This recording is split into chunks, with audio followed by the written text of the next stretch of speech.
Hello guys, good morning to all of you. आज का जो वीडियो है इसी क्रम में लाया गया है क्योंकि बहुत सारे बच्चों का रिक्वेस्ट था कि सर पॉलिटिकल साइंस का कोर्स शुरू किया जाए। तो इसी क्रम को देखते हुए, इसी सारे रिक्वेस्ट को देखते हुए और चूंकि हमारा भी अपनी इनिशिएटिव था, तो इन दोनों को सम्मिलन होने की वजह से वीडियो लाया जा रहा है। तो सबसे पहले जिनका प्रीलिम्स में आंसर के मिलाने के बाद अगर आपका कट ऑफ क्लियर हो रहा है तो आप पूरे युद्ध स्तर पर आप तैयारी में लग जाइए। और अगर आप बॉर्डर लाइन पर हैं फिर भी आप तैयारी में लग जाइए। ठीक है, होगा फिर भी आपको तैयारी करना, नहीं होगा फिर भी आपको तैयारी करना। सपोज हो गया तो बॉर्डर लाइन वाले तो फिर मेंस में फेल हो जाएंगे, क्योंकि इनका 25-30 दिन जो भी रिजल्ट आने में लगे उनका तो बर्बाद होगा, खाली इसी इंतजार में कि शायद मेरा रिजल्ट हो जाए या ना हो, मतलब कुछ में लगे रहे। तीसरी मैं बताऊं, जो लोग फेल हो रहे हैं ना, जिनका स्कोर नहीं हुआ है, आई वुड रिक्वेस्ट यू कि आप जो है अपनी तैयारी को उसी पुरजोर तरीके से लगाए रखें। क्योंकि देखिए, अगर आप फेल हो जाएं फिर भी आपको मेंस की तैयारी करनी ही है। It's a continuous process. Toppers के लक्षण मैंने यही देखी, वो फेल होने पे भी डिप्रेशन में नहीं जाते, थोड़ा स्ट्रेस लेते हैं, एनालाइज करते हैं कहाँ गलतियां हुई, फिर से तैयारी में लग जाते हैं, अगले साल निकाल लेते हैं। अगर आप डिप्रेशन में चले गए तो अगले साल आप पक्का फेल होने वाले, 80-85% चांस है। तो अगर आप अगले साल प्रीलिम्स निकालेंगे तो प्रीलिम्स मेंस के बीच का जो प्रेशर होता है ना, वो अभी आप झेल, जो इस साल नहीं निकाल पा रहे हैं। आई वुड रिक्वेस्ट यू, प्लीज झेल लीजिए। बात को समझिए आप कि इस एग्जाम में अगर आप चूंकि इस बार फेल हो रहे हैं तो आपके लिए गोल्डन अपॉर्चुनिटी। इस बीच आप अपने पर्सनालिटी को डेवलप कीजिए, अपनी जो है आंसर राइटिंग पे फोकस कीजिए, मेंस पे फोकस कीजिए। मैं आपको यही सलाह दूंगा। देखिए, ये जो हमारा बैच है, पहले हम लोग बैच के बारे में जान लीजिए। पॉलिटिकल साइंस के हम लोग जो है बैच शुरू करने वाले हैं। जो जिनको नहीं मालूम है बता दूं, मेरा नाम कुणाल सिंह हुआ, कुणाल प्रताप सिंह, और ये 70 दिनों का कोर्स हम लोग शुरू करने वाले हैं। इन 70 दिनों के कोर्स में आप ये पाएंगे कि मतलब जिसमें आपको लेक्चर भी सारा कंप्लीट होगा, सारा जीरो से आपको कंप्लीट करवाया जाएगा। ऐसा नहीं कि मतलब सर इतने कम समय में क्या आप सारा कवर कर पाएंगे, उसकी चिंता आप हम पे छोड़ दें और आप सिर्फ पढ़ाई पे ध्यान दें। तो 70 डेज के कोर्स में आपको 4 मंथ का जो एक लॉन्ग कह सकते हैं जो सीरीज चलता है, उसका ही 70 दिन में कंप्लीट करवाया जाएगा। मैं आपको एश्योर करता हूं मेरे प्यारे मित्रों कि आपको 160 प्लस मार्क्स लाने में आप जो है ये हो पाएंगे, अपने आप को एबल मान पाएंगे। इसी साल 2020 में बहुत सारे ऐसे कैंडिडेट है, भले वो फाइनल लिस्ट में नहीं आए, लेकिन बहुत सारे ऐसे कैंडिडेट्स है जो मेंस में क्वालिफाई किए और पॉलिटिकल साइंस में 320 और 315 प्लस मार्क्स लाए। क्योंकि हम तो उनको नहीं देखते हैं ना, हम सिर्फ उनको देखते हैं जो टॉपर्स हुए। इवन टॉपर में भी एक बच्चा है जो कि 320 प्लस मार्क्स लाया, इससे ज्यादा लाया। तो ये सारी स्थितियां हैं मित्रों। इसमें मैं आपको क्या कह दूंगा, देखिए इसमें मैं आपको, जैसे अगर मान लो कल कोई लेक्चर होने वाला है रिकॉर्ड, तो उससे पहले आपको उस टॉपिक जो टॉपिक पढ़ाई होगा उसका आपको पीपीटी या पीडीएफ मिल जाएगा, ताकि आप उसको पढ़ लें। बड़े ही जीरो से शुरू किया जाएगा, बेसिक से, और उस क्लास को लेने के बाद आपको रिकॉर्डिंग सेंड कर दिया जाएगा। जो क्लास में पढ़ाया जाएगा टॉपिक्स, उससे रिलेटेड पिछले साल में आया हुआ क्वेश्चन आपको सेंड किया जाएगा। और आपको हर संडे को उसकी चेकिंग होगी, लाइव चेकिंग होगा, क्योंकि सामने आप वीडियो पे रहेंगे, जूम मीटिंग पे या फिर गूगल मीट पे, आपके सामने आपकी गलती बताई जाएगी और आप अपने आप को इंप्रूव कर पाओगे। हमारे यहाँ बहुत सारे मेरे मित्र जो ऑलरेडी आईएएस आईपीएस हैं, जो सिलेक्टेड हैं यूपीएससी में भी, इन यूपीपीसीएस, वो भी आते हैं हर वीक, हमारे जो फ्रेंड है सर्किल के। तो आपको मेंटरशिप सेशन लेंगे, अलग अलग डाउट उनसे आप क्लियर करवा सकते हैं। एक चीज और जो सबसे महत्वपूर्ण है मेरे प्यारे मित्रों, जो मैं आप सभी को बताना चाह रहा हूँ, वो ये है कि आपको जो है ये कुरियर भी करवा दिया जाएगा नोट्स का। सारा कोर्स कंप्लीट होने के बाद सारा वीडियो आपको कंपाइल करके सेंड कर दिया जाएगा गूगल ड्राइव के माध्यम से। साथ ही साथ एक चीज और, इसमें आपको फैसिलिटी प्रोवाइड की जाएगी। आपको 10 एफएलटी टेस्ट दिया जाएगा। साथ ही साथ आपके 2 पेपर होते हैं, हर पेपर में 2 सेक्शन, तो यानी 4 सेक्शन, तो 20 सेक्शनल टेस्ट मिलेगा, यानी 5 from her section. Hindi English का सेपरेट बैच रहेगा, वर्किंग प्रोफेशनल हाउसवाइफ्स का, साथ ही साथ जो हमारे स्टूडेंट वर्ग है उनके लिए अलग अलग बैच रहेगा। तो आप इसके लिए बिल्कुल चिंता ना करें, आप मुझ पर छोड़े। देखिए, जो भी टॉपर होते हैं उनका 200 इवन 40 प्लस भी मार्क्स आ जाना तो मेरिट लिस्ट में आ जाते हैं। यहाँ पे मैं 260 प्लस की मार्क्स की बात कर रहा हूँ। मैं ऐसा क्यों कर रहा हूँ, इस मुद्दे पे भी हम लोग आएंगे, क्योंकि मेरा खुद का अच्छा खासा 300 प्लस स्कोर आया है यूपीएससी में एंड यूपीपीसीएस में भी। जब मैं हम तैयारी करता था तो उस समय काफी अच्छा हम लोग का मार्क्स आया है, अच्छा खासा मार्क्स आया है। मित्रों, आज इस वीडियो की सीरीज में मैं आपको ये बताना चाह रहा हूँ कि इसका आखिर पॉलिटिकल साइंस का ओवरलैपिंग किन किन सब्जेक्ट्स के साथ है। देखिए, आप पॉलिटिकल साइंस मत लीजिए, आप कोई भी वैकल्पिक विषय ले लीजिए। I will assure you, I will tell you कि आप 90% तो सिलेबस ऐसे ही पढ़ लेते। 95 में कहूँ तो शायद गलत नहीं होगा, वो बता रहा हूं मैं कैसे, सिलेबस दिखाकर आपको बताऊंगा। तो मान लीजिए आपने सोशियोलॉजी, एंथ्रोपोमेट्री कुछ भी लिया आपने, ठीक है ना, तो आपने ले लिया, लेकिन आपको क्या मालूम है कि सिर्फ GS1, GS2, GS3, GS4 में लगभग 90% सिलेबस डायरेक्टली ओवरलैप करता है पॉलिटिकल साइंस का। सिर्फ 5% यानी 3 या 4 टॉपिक अलग से पढ़ना होता है, जैसे फॉरेन पॉलिसी, कंपैरेटिव पॉलिटिक्स, है ना। तो ये दो चीजें, लेकिन फॉरेन पॉलिसी भी आपको नहीं पढ़ना है अलग से। क्यों? क्योंकि लक्ष्मीकांत के लास्ट में फॉरेन पॉलिसी नाम का एक चैप्टर है, वो तो आपको वैसे भी पढ़ना है, ठीक है। मित्रों, मेरा एक अब इसका आपको फायदा इंटरव्यू में भी देखने को मिलेगा। तो ये सारी स्थितियां हैं। हम लोग ये समझेंगे कि आखिर क्यों हमें पॉलिटिकल साइंस लेना चाहिए। देखिए, पॉलिटिकल साइंस लेना है आपको, देखिए अगर आपके पास समय की कमी है तो आप पॉलिटिकल साइंस ले लीजिए। वर्किंग प्रोफेशनल है, हाउस वाइफ है, देखिए political science already interesting subjects है। देखिए ऐसा क्या है, आप सभी पॉलिटिक्स में इंटरेस्टेड होंगे, साथ ही साथ आप सभी इंटरनेशनल करंट अफेयर में इंटरेस्टेड होंगे। रशिया यूक्रेन के बीच में क्या और अफगानिस्तान के बीच में, बस वही हमने देखा है, कुछ अलग से है नहीं। दूसरी चीज, बहुत सारे बच्चों के अंदर फोबिया बन गया है कि यार अगर हम करंट अफेयर नहीं पढ़े तो नहीं निकलेगा। देखिए ऐसा है ना कि बिना करंट अफेयर का आप मेंस ही नहीं निकाल सकते। चारों हर पेपर में करंट अफेयर का वैल्यू, ठीक है ना। तो करंट अफेयर जो चारों GS पेपर के लिए आप पढ़ रहे हैं, वही सेम चीज यहाँ पे आपको एक्स्ट्रा कुछ पढ़ना नहीं है पॉलिटिकल साइंस में। जो मेरा अनुभव रहा है, आज लगभग मैं 3 सालों से मेंटरशिप सेशन चला रहा हूँ।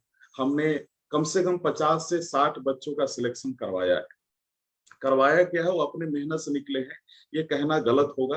हाँ, मेरा उसमें कुछ शायद योगदान रहा होगा, लेकिन वो सारे बच्चे अपने ही बलबूते पे क्वालिफाई किए मेरे मेंटरशिप के अंदर। मैं अपनी तारीफ नहीं कर रहा हूँ, ये सच्चाई है। कल के गए आप भी अगर अधिकारी बनेंगे या फिर आप एग्जाम निकालेंगे तो आप मेंटरशिप प्रोवाइड करेंगे, तो ऐसी हो सकती है, स्थितियां आ सकती है। तो उस अनुभव के आधार पे मैं कह रहा हूं मेरे प्यारे मित्रों, तो मेरा यही कहना है कि आप 90% तो ऐसे ही पढ़ लेते, 5% आदमी खुद ही ऐसे पढ़ लेगा। देखिए आप GS2 में, मैं बता रहा हूँ कैसे ओवरलैप करता है, इसका भी मैं आपको बताऊंगा। इंटरव्यू में भी पॉलिटिकल साइंस काफी हेल्प करता है। GS2 जो कि ऑलरेडी पॉलिटी है, पॉलिटी सब है, गवर्नेंस है, IR है, तो इसमें अपने आप स्कोर आपका बढ़ जाएगा due to political science. Interview में अपने आप स्कोर बढ़ेगा, इवन इन GS4 आपका बढ़ेगा ड्यू टू पॉलिटिकल साइंस, है ना। तो ये सारी स्थितियां है। देखिए अगर आप इसी कंफ्यूजन में है कि मुझे क्या लेना चाहिए, देखिए अगर आपके 30 to 40% कोई वैकल्पिक आपने लिया और उसका खत्म हो चुका, बट आपके पास कोई मेंटरशिप नहीं है, आपके पास कोई आपके भैया चचा नहीं है, आपके पास कोई अपना, या मैं ये कह लूं कि आपके पास कोई गाइड करने वाला नहीं है, कॉपी इवेलुएट करने वाला नहीं है, आई विल सजेस्ट यू, मेरे पास नहीं, कहीं भी पॉलिटिकल साइंस ले लो, उसका तुरंत, या फिर जो भी आपको मेंटरशिप आपको अगल बगल मिल रहा है, जिसका जो आपके साथ 4-5 महीना टीचर रहने वाला है, आपको समझाने वाला है, वो वैकल्पिक विषय ले लो। लेकिन याद रहे, ट्रेंड देखना बहुत जरूरी है। यूपीएससी का ट्रेंड पॉलिटिकल साइंस या यूपीएससी का पॉलिटिकल साइंस का ट्रेंड कभी खराब नहीं हुआ है। हाँ, कुछ जैसे ट्रेंड है, जैसे कुछ सब्जेक्ट है जिसके ट्रेंड अचानक बढ़ जाती है सक्सेस रेट, अगले साल घट गई, फिर बढ़ी, फिर घटी, लेकिन पॉलिटिकल साइंस का ऐसे चलते रहता है। 1-2%, 0.12% का अलग फर्क दिखता है, 1-2% का। आपको विश्वास नहीं, यूपीएससी का एनुअल रिपोर्ट डाउनलोड करके देख लिया, यूपीपीसीएस का एनुअल रिपोर्ट डाउनलोड करके देख लिया, कुछ ही फर्क आपको दिखेगा मेरे प्यारे मित्रों। सक्सेस रेट भी इसका अच्छा है। बस यूपीपीसीएस के अगर पॉलिटिकल साइंस के एग्जाम दे रहे हैं तो उसमें उत्तर प्रदेश के थिंकर का नाम, उत्तर प्रदेश के CM ने क्या बोला, गवर्नर ने क्या बोला, उत्तर प्रदेश के हित में उत्तर प्रदेश को मेंशन करना होगा, वहां के chief justice Allahabad high court में जो बैठते हैं उनकी क्या बातें हैं, वो सब सारा मेंशन करना होगा आपको, तभी आप अच्छा स्कोर कर पाएंगे। तो ये सारी स्थितियां रही। जो लोग अभी डिसीजन ले रहे हैं कि क्या करना है क्या नहीं, क्या पॉलिटिकल साइंस ले या ना ले, देखिए मैं बोलता हूँ ब्लाइंडली पॉलिटिकल साइंस ले लें, क्योंकि देखिए ऐसे भी आपका 95% सिलेबस कवर हो रहा है। और यार आप जो दूसरे वैकल्पिक लोग हैं उसमें 2-3 घंटा डेली लगाओगे, वो पॉलिटिकल साइंस में क्यों ना लगा, तो आज इसमें डबल रिवीजन हो जाएगा, एक तो GS के थ्रू, एक तो ऐसे। तो पॉलिटिकल साइंस का सक्सेस रेट अच्छा होता है, बशर्ते कि आपको उस पर थोड़ा ध्यान देना होगा। और जिसका पॉलिटिकल साइंस लिया और उसका स्कोर अच्छा नहीं आया, तो इसका मतलब है कि उसका GS का भी स्कोर डूब गया। ठीक है ना। उसका जीएस खराब होगा तभी उसका पॉलिटिकल साइंस अच्छा नहीं स्कोर कर पाया। जीएस में कौन कौन जीएस, जीएस 2, जीएस 3 का कुछ पोर्शन इंटरनल सिक्योरिटी सबका मैटर, जीएस 4, अगर ये तीन उसका खराब होगा, जो पॉलिटी अगर खराब है, उसका आईआर खराब है ना, इंटरनल सिक्योरिटी खराब, इन्वायरमेंट की कुछ टॉपिक, इकोनॉमिक्स की कुछ टॉपिक, जीएस 4 खराब है, पक्का उसका पॉलिटिकल साइंस खराब हो जाएगा। तो ये बताइए कि अगर आपका ये तीन पोर्शन अगर खराब है तो वैसे ही मेंस में निकालेंगे आप, तो तीनों तो मजबूत करना होगा। तीनों मजबूत करने के क्रम में पॉलिटिकल साइंस अपने आप हो जाता है। तो पॉलिटिकल साइंस इजी सब्जेक्ट है। आगे बढ़ते हैं बिना किसी फर्दर डिस्कशन के। दोस्तों ये मेरा 2019 का प्रीलिम्स का मैंने दिया था। मैं अभी तक 4 बार यूपीएससी इंटरव्यू तक पहुंचा। पहले टाइम में मेरा प्रीलिम्स नहीं निकला, सेकेंड में मैं इंटरव्यू मेंस तक पहुंचा, मेंस नहीं निकला। बाकी का आप यहाँ देख लीजिए। तो ये मेरा टोटल मार्क्स है पेपर 1 का 141.33, पेपर 2 का 88.33 है। चूंकि मेरा मैथ का बैकग्राउंड नहीं है इस वजह से भी शायद रहा, लेकिन कुल मिला जुला के मैं अच्छा खासा स्कोर कर पाया था और ये मैं रिकमेंड हो चुका था। तो मोस्ट प्रोबेबली आप सभी का जो है, मुझे लगता है कि प्रीलिम्स के मार्क्सिट में कोई इंटरेस्ट नहीं होगा। फॉर्चुनेटली मैं यूपीएससी के धौलपुर हाउस में एक 4 बार इंटरव्यू के लिए पहुंचा और एक काफी अच्छा अनुभव रहा। आप ये देख सकते हो मेरी मार्क्स को। सो ये ऐसे में मैंने 109 स्कोर किया था। क्योंकि मेरे पास गाइडेंस नहीं था, मैंने कहीं से मतलब सिर्फ एक मेंटरशिप मिला हुआ था मुझे, मैंने कहीं कोचिंग ज्वाइन नहीं की थी। जीएस 1 में जो पेपर 2 हम जिसे कहते हैं, उसमें 112 मार्क्स तक, मॉडर्न हिस्ट्री मेरा अच्छा था। मेरा ये था इसमें अनुमान के कम से कम 120 प्लस तो आएगा ड्यू टू पॉलिटिकल साइंस। लेकिन उस समय मेरी तबीयत खराब हो गई थी, जिसकी वजह से मैं अच्छा खासा स्कोर नहीं कर पाया। इसमें 88 मार्क्स मतलब मैं कह सकता हूँ इसमें सबसे कम मिला। इसके बाद मेरा जीएस 3 में जो मार्क्स था 92 था। ये अच्छा खासा मार्क है क्योंकि इसमें अच्छे खासे लोगों को नहीं आता है। अगर आप विशाखा यादव या फिर जो भी लोग हैं, जैसे जो बहुत सारे यूपीएससी के टॉपर रह चुके हैं, है ना, उनका भी मार्क्स देखोगे लगभग लमसम आपको यही मिलेगा। आपको जीएस 4 में देखिए 99 मार्क्स है, तो ये भी अच्छा खासा था। तो मेरा पॉलिटिकल साइंस का पेपर 1 में 158 मार्क्स था। एंड इसके बाद पॉलिटिकल साइंस के पेपर जो हम कह सकते हैं 2 में मेरा 146 मार्क्स था। रिटेन टोटल 804 था। तो रिटेन मेरा तो क्वालिफाई था, कट ऑफ बिना कट ऑफ क्लियर किए तो आप इंटरव्यू तक जा नहीं सकते हैं। पर्सनालिटी में 153 था, है ना, चूंकि this was my second interview. So इसके बाद 957, मैंने कट ऑफ से 1-2 नंबर मेरा ये रह गया। तो मित्रों ये पूरा स्थिति थी। मोस्ट प्रोबेबली मैं नॉट रिकमेंडेड रहा। साथ ही साथ मैं यूपीपीसीएस के भी 2013 और 2016 के एग्जाम को मैंने लास्टली क्वालिफाई किया अंतिम रूप से, और 18, 19, 20 इसके इंटरव्यू में भी मैं अपियर हुआ। तो मेरा जो अनुमान, मैं जो कह सकता हूँ कि इस एग्जाम के थ्रू मेरा जो अनुभव रहा, मैं अनुभव आप सभी के साथ शेयर करना चाहता था। चूंकि बहुत सारे कैंडिडेट का रिक्वेस्ट था कि सब 2019 का जो है मार्कशीट जो है आप अपना दिखाइए। तो और भी मेरी जो मार्कशीट है मैं जल्दी आपको रिलीज करूंगा यूट्यूब पे। तो चलिए अंतिम रूप से नहीं हो पाया, लेकिन हाँ, मेहनत जारी रहेगी। लेकिन जो मेरे अनुभव रहे मेरे प्यारे मित्रों, मैं वो चाहता हूँ कि आप सभी के साथ शेयर किया जाए। बहुत बार 1-2 बार में प्रोविजनल में भी आया, अनंतिम रूप से हुआ भी, लेकिन देखिए क्या है ना कि जो आईएएस की पोस्ट का मजा है वो शायद किसी और में नहीं। IAS is not a job, मैं तो कहता हूँ एक प्रकार का सर्विस है। तो खैर, तो मैं वही कहना चाह रहा हूँ कि मैंने जो गलतियां की अपने तैयारी के दौरान, कि जैसे एक तरीके से कह सकते हैं कि फुल टाइम प्रिपरेशन, अगर आप फुल टाइम प्रिपरेशन नहीं दे पा रहे हो तो एटलीस्ट आप कंटिन्यूटी मेंटेन रखो। मैं क्या करता था, कभी कभी कुछ अटेम्प्ट्स में 4 दिन पढ़ा, 1 दिन गायब, अगले दिन पढ़ा 10 दिन, 3 दिन गायब। तो इस तरीके से मेरी स्थिति चलती थी। And I was not serious था मैं, लेकिन कहीं ना कहीं कुछ तो गलतियां मैंने की होंगी, शायद इसी वजह से मेरा ये रहा, हेल्थ पे मैंने फोकस नहीं किया। So I would request you to all कि आप अपने हेल्थ पे फोकस करें। If you will not focus on your health, definitely you are doing blunder. So please focus on your health and mental temperament को भी थोड़ा सा stable करके रखें आप सभी। It will be better for you all. तो ये पूरी स्थिति है मित्रों। जो भी फर्दर जानकारी होगा आप अपने कपिल सर को कॉल करके पूछ सकते हैं पॉलिटिकल साइंस को लेकर। तो आपने मेरा देखा कि टोटल स्कोर कितना था, अच्छा खासा मेरा स्कोर था। अगर मैं अपनी स्कोर की बात करूं तो 158 एंड 156 अगर हम बात करें तो आप यहाँ पे देखेंगे 158, 146 आप खुद दौड़ के देख ले, है ना।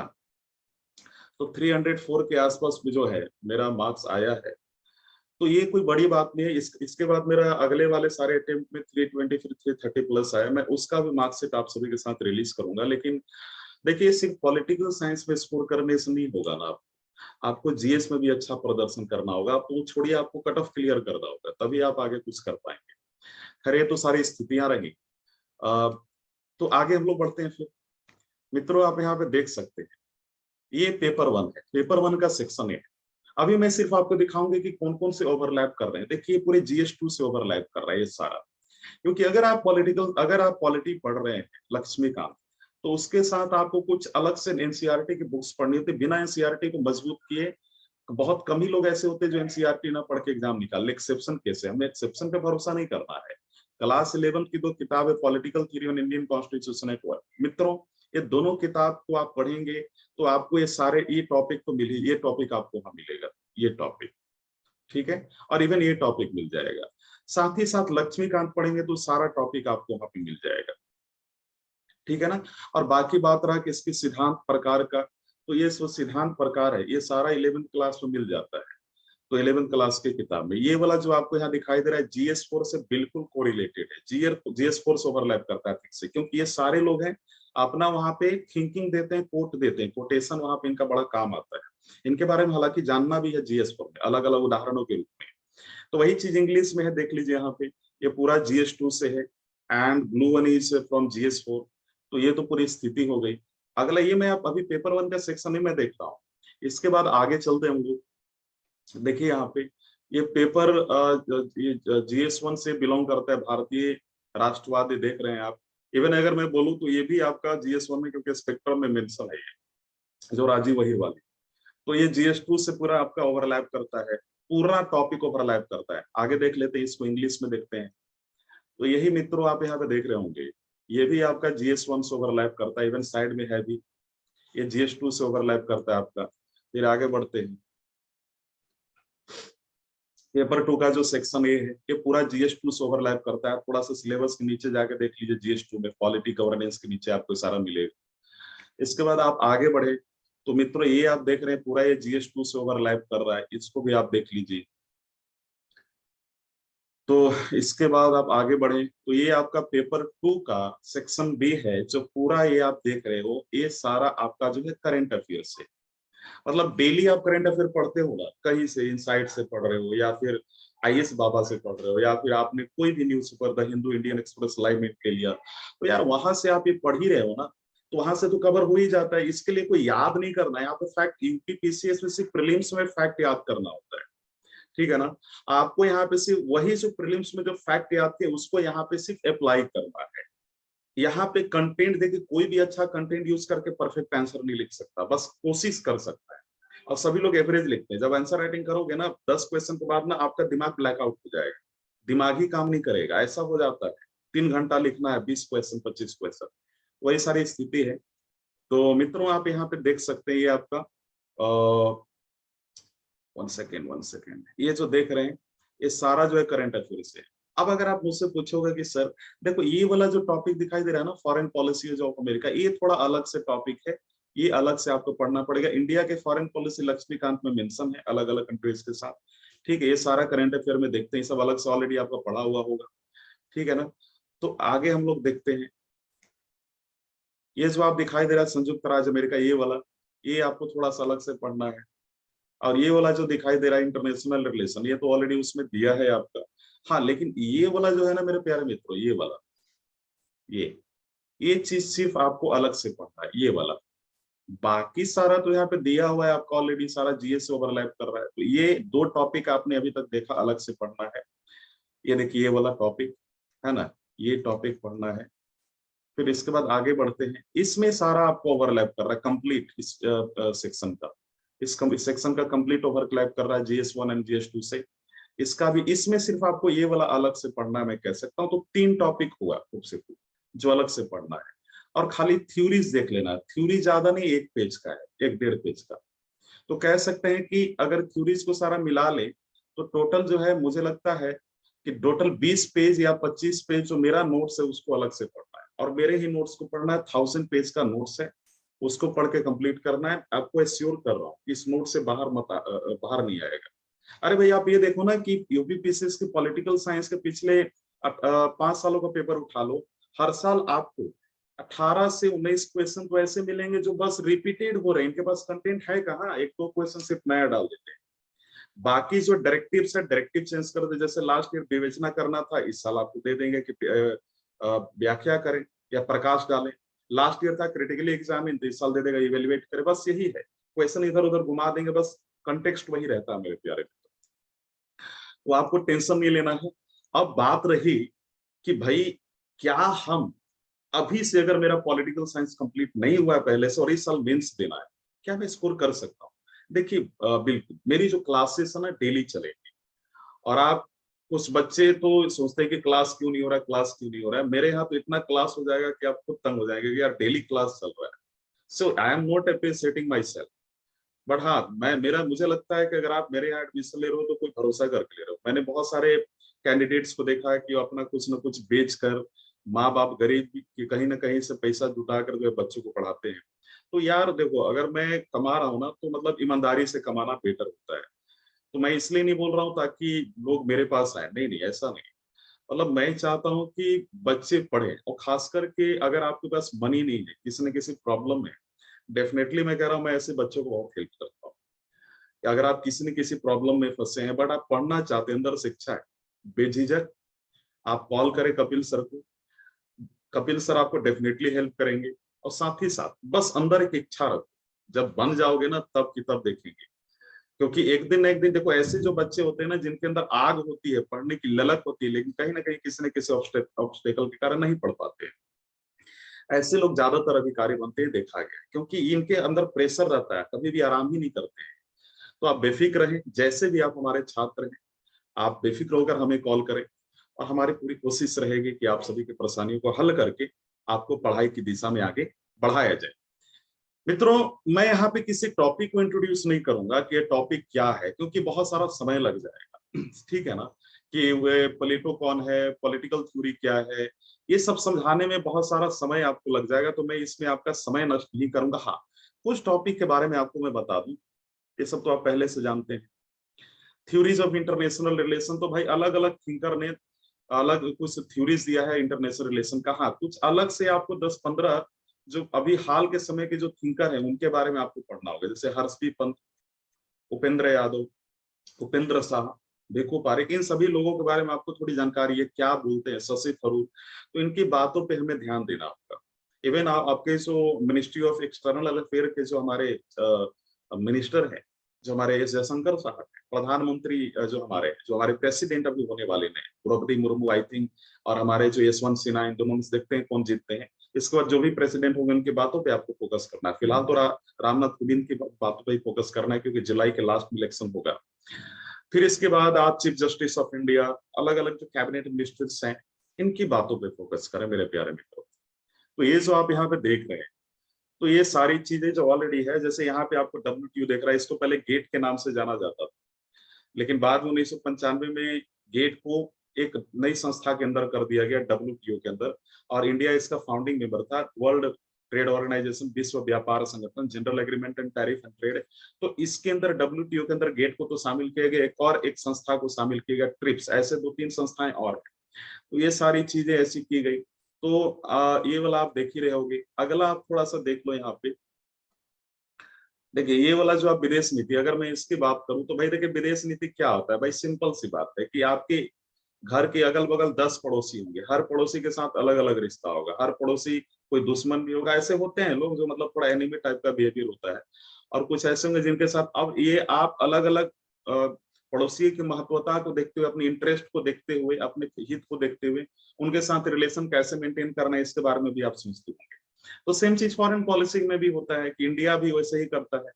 पैलेस्टीन प्रॉब्लम, इजराइल वाला आपने पिछले साल घटना सुना ही था। थर्ड वर्ल्ड किसको बोलते थे? कि थर्ड वर्ल्ड नेम को बोलते मेरे प्यारे मित्रों। फर्स्ट वर्ल्ड नेटो हो गया, जो 1949 में बना था, अमेरिका इसको लीड करता था, कैपिटलिस्ट कंट्री, पूंजीवादी देश। और इसके बाद वार्सो बना कुछ सालों बाद, जो पोलैंड की राजधानी थी, यूएसएसआर इसको लीड करता था, यूएसएसआर टूट गया 1991 में, अब रसिया बचा, तो रसिया इसको लीड करता था, साम्यवादी देश, कम्युनिस्ट विचारधारा वाले देश। उसी को लेकर उसमें कुछ देश आजाद हुए थे जो इन दोनों ग्रुप पे ज्वाइन नहीं करना चाहते थे, अपना एक नया ग्रुप बनाना चाहते थे मेरे प्यारे मित्रों। उस ग्रुप का नाम था गुट निरपेक्ष आंदोलन, नॉन अलाइंड मूवमेंट। इसमें इंडिया के समय 3-4 कंट्री ने मिलकर इसको बनाया था, इवन इजिप्ट के भी उस समय प्रेसिडेंट जो लीडर थे वो भी। तो ये तो था। नॉर्थ मतलब होता है जो डेवलप्ड कंट्री है, या फिर जो नॉर्थ में आपका जो है, आपके मैप के ऊपर में सारी अमीर कंट्रीज है, उनके बारे में बोल रहा है। साउथ मतलब डेवलपिंग कंट्री या फिर लीस्ट डेवलप्ड कंट्री, जो साउथ में है, जैसे इंडिया, जो अफ्रीका वाले कुछ कंट्री आगे, इनका होता है। तो ये सारी चीजें, इंडियन ओशियन आप जानते ही हैं। तो ये सारी स्थिति है मित्रों। आज का जो मुझे लगता है लेक्चर आपको समझ में आ गया होगा। तो कुल मिला जुला के हम लोग पॉलिटिकल साइंस का कोर्स शुरू करने वाले हैं। साथ ही साथ इसमें आपको मेंटरिंग सेशन भी फ्री प्रोवाइड किया जाएगा। मतलब आपको जैसे पॉलिटिकल साइंस में पढ़ा रहा, तो सिर्फ ऐसा नहीं कि सिर्फ पॉलिटिकल साइंस को ही मैं फोकस करूंगा। आप एक्स्ट्रा भी हमारी जो एक क्लास चलती है जिसमें हम फ्री मेंटरशिप प्रोवाइड करते हैं, उसको भी आप ज्वाइन कर सकते हैं, और उस फ्री मेंटरशिप के जरिए आप जो है हमारे यहाँ आ सकते हैं। तो मतलब आप एक तरीके से कह सकते हैं पॉलिटिकल साइंस में एडमिशन लेने के बाद आपको फ्री मेंटरशिप का जो है प्रोग्राम भी मिलता है, जिसमें आपको पूरी एग्जाम की फ्री कैसे करना है, मेंस की तैयारी कैसे करना है, ये सारा आपको बता दिया जाएगा उसमें। तो आप बेफिक्र रहें। आई विल एश्योर यू कि आप हमारे साथ जुड़कर आप अपने आप को गौरवान्वित महसूस करेंगे, और you will qualify this exam, you will make to manage your name in the final merit list of the UTPSC 2022 अगले साल। तो होप कि आपकी तैयारी अच्छी चल रही होगी। इसी के साथ मैं आप सभी से विदा लेता हूं मेरे प्यारे मित्रों। मैंने किसी टॉपिक को डिस्कशन नहीं किया है क्योंकि ये बहुत सारा समय ले लेगा।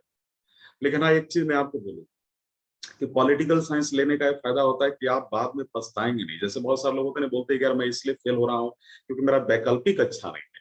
पॉलिटिकल साइंस के किसी कैंडिडेट के मुंह से आप नहीं सुनेंगे कि उसने वैकल्पिक लेके गलती की।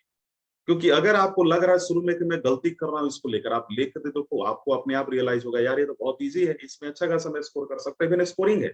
पॉलिटिकल साइंस के बारे में एक और बात फेमस है कि आप कुछ भी लिख कर आ जाओ, मतलब जो आपने पढ़ा है आंसर जैसे भी लिख कर आ जाओ, वो आपको नंबर दे देंगे। तो मिलने ही वाला है आपको। इवन जो और लेकर आएगा ना, उसका 230-220 नंबर मिल जाता है। और फाइनल मेरिट लिस्ट में आने के लिए ना थोड़ा 4-5 नंबर ऊपर नीचे हो गया तो आ जाओगे। ठीक है ना। तो ये सारी स्थिति। और देखिए अगर आपको टेक्निकल बैकग्राउंड वाले स्टूडेंट, जो इंजीनियरिंग मैथ वाले से अगर आपको टक्कर लेना है, तो पॉलिटिकल साइंस बेटर है। क्योंकि इधर पॉलिटिकल साइंस में तो स्कोर करेंगे, इसकी वजह से जीएस 2 में भी आप स्कोर कर लेंगे, इसकी वजह से आप जीएस 3, जीएस 4, इवन जीएस में भी स्कोर कर लेंगे। एसए में भी आता है, एसए में 3 एसए लिखना होता है। हर एक एसए में सेक्शन में आपको एक ऐसा टॉपिक मिलेगा जो पॉलिटिकल साइंस से सीधा रिलेटेड है, तो अलग से कुछ पढ़ना भी नहीं है। साथ ही साथ आपका इंटरव्यू में भी मैं बताऊं इसका बहुत फायदा होता है। ये चीज इंजीनियरिंग और मैथ वालों का, टेक्निकल बैकग्राउंड वाले को कोई फायदा होने वाला नहीं जो आपको यहाँ हो। इसलिए इससे जो टक्कर ले पा रहे हैं, पॉबैड वाले लेते हैं ज्यादातर, इससे ज्यादा पॉलिटिकल साइंस वाले कड़ी टक्कर देते हैं, ज्योग्राफी वाले भी कड़ी टक्कर देते हैं, है ना, ये टेक्निकल बैकग्राउंड वालों को। तो इसी के साथ मैं लेक्चर समाप्त करता हूँ, विदा आपसे लेता हूँ। धन्यवाद।